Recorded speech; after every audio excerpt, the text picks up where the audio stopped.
আজি কলডিলৰ লগত মাংস ৰান্ধিম বাৰীৰ পৰা ধুনীয়া ডাঙৰ চাই এটা ভীমকলৰ কলডিল কাটি লৈ আনিছো দেখিছেনে এতিয়ালৈকে আঠা শেষেই হোৱা নাই কলডিল কাটিলে খালি এটাই অসুবিধা হাতত বৰ ৰং লাগে ইফালে জেতুকাৰ ৰং লাগি হাতৰ অৱস্থাই বেয়া হৈ আছে মানে ভালকৈ লগোৱা নহল যে এয়া কেৰাহীত তেল দিছো আৰু তাতে নিমখ হালধি দি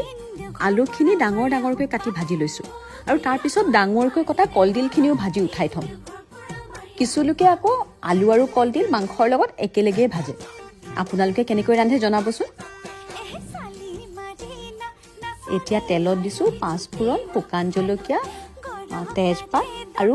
পিঁয়াজ আৰু আদা নহৰু বেলেগকৈ পিচি লৈছিলোঁ এইখিনিও দি ধুনীয়াকৈ এটা গোন্ধ ওলোৱাৰ লগে লগে লোকেল মুৰ্গীৰ মাংসখিনি দি দিছোঁ অলপ সময় ভাজি তাত নিমখ হালধি আৰু অকণমান জালুকৰ গুড়ি